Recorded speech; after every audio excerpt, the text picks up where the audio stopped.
My name is Patricia, and I don't do videos, but I need to tell my story because it's a story that cannot be told. It's a testimony of my mother who treated me so badly my whole life, and I, in return, showed her forgiveness and love and compassion and unconditional love, and helped her in every way I could, despite how mean she would ever be to me. In the past 20 years, I showed her love and kindness, and I was there for her and did so many things. And I believe at the end of her life, which was last April, she's healed, and she knows what love is, because my mom didn't know what love was. Her dad used to beat her and her 5 brothers and my grandma.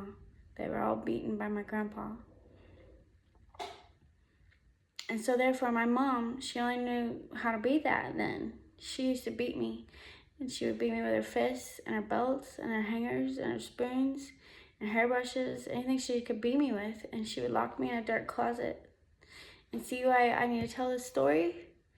Because the story is, I prayed to God my whole life, and God showed up for me through all of it, through every hardship I've ever went through. And this is a story of a testimony of His love and over my life, that I looked to Him through everything I went through, and He showed me things. See, I know that at the very beginning, when my mother treated me this way, even in that dark closet, God was with me.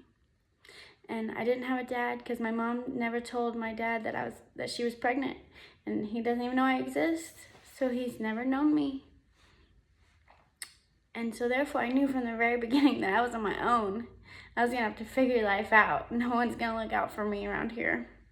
And I figured, when I found that when I prayed to God, I wasn't alone. He was over me my whole life.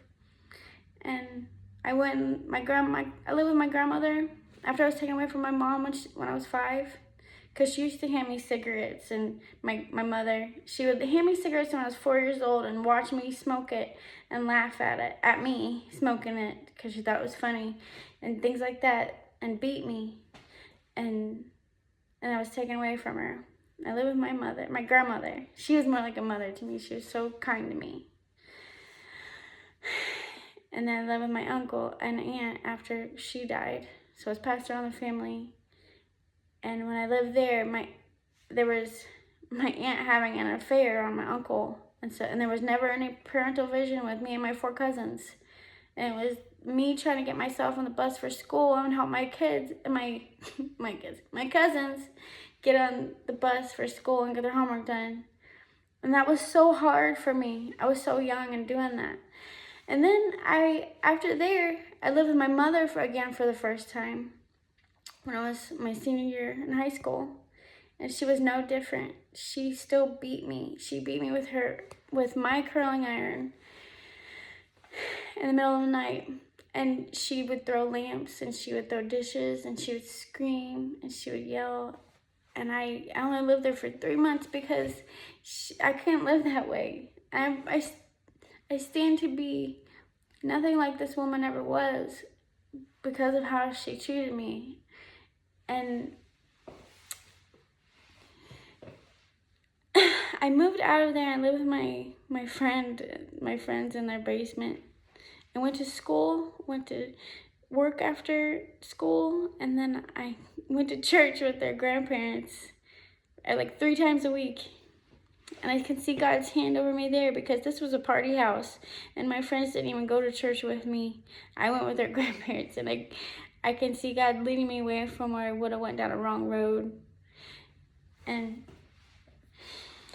I can see God over my life through the whole road. Because you see, after I lived there, I got my own place, and I got a little studio apartment. And at this point in my life is where my testimony truly begins, where my mother, I watched her on the street. She was homeless, and she was getting raped. And I couldn't stand to see my mother being treated this way. And I worked as hard as I could to make sure, I worked 2-3 jobs just to make sure my mom could be okay and that she was safe. And despite how she treated me, I, in return, wanted to show her what it was for someone to care about her, in the hopes that she would learn what it is to be loved and cared about. And I believe she did. Even though the whole road was long where she'd still cuss me out, she'd still worry about smoking cigarettes instead of paying her rent, because she took advantage of me because I helped her, but she just didn't know any other way to be.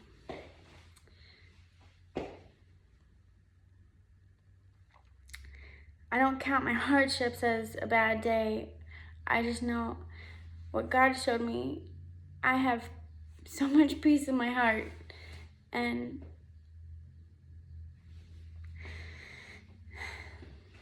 you see, because my story didn't stop there, because I lost my husband. My husband died. He took his own life because I almost died because I had a tumor in my neck. And I had to go through this whole walk of trusting God, and he healed me. He healed my tumor in my neck. But see, my husband took his own life because he couldn't, it looked like I was gonna die, what I was going through. And he couldn't live through it because no one taught him how to stand through hardships.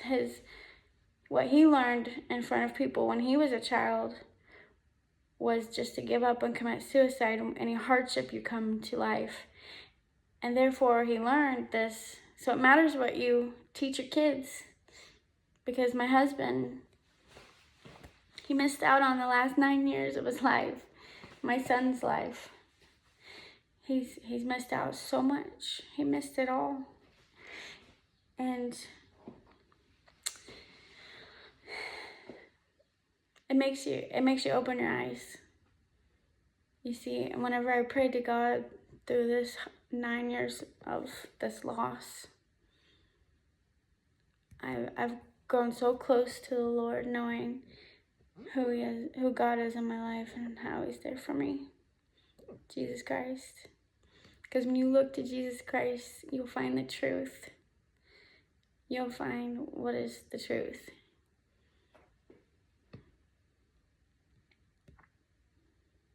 Because I can testify my whole entire life, I looked to Him and He led me and He guided me. And I read His Word, and it's fulfilling. It gives life. And I know that right now, the testimonies that God is putting in my life, because He healed my neck 9 years ago, and right now I'm going through a testimony of I have 2 broken bones. My C7, my T1 are broken in the back. And God's healing me, because right now my neck doesn't hurt. In fact, the whole entire year that it's been broken, I didn't even know it was broken. And it's probably only broken is my suspicion. My suspicion is I broke it a year ago in a boating accident. And that day I hit my hip really, really hard. I flew across the boat and I hit my hip. And I went to the doctor the next day about my hip, because my hip hurts so bad.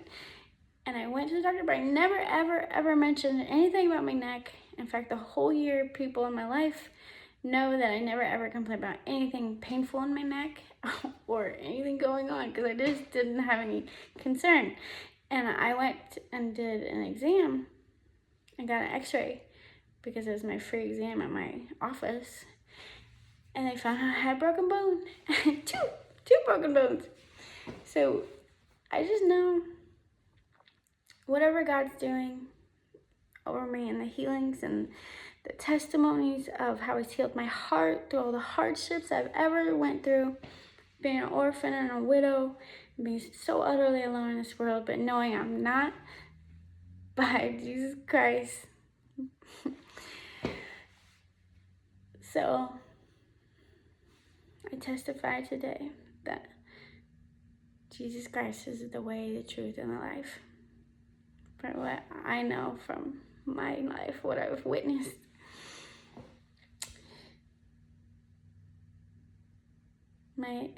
His love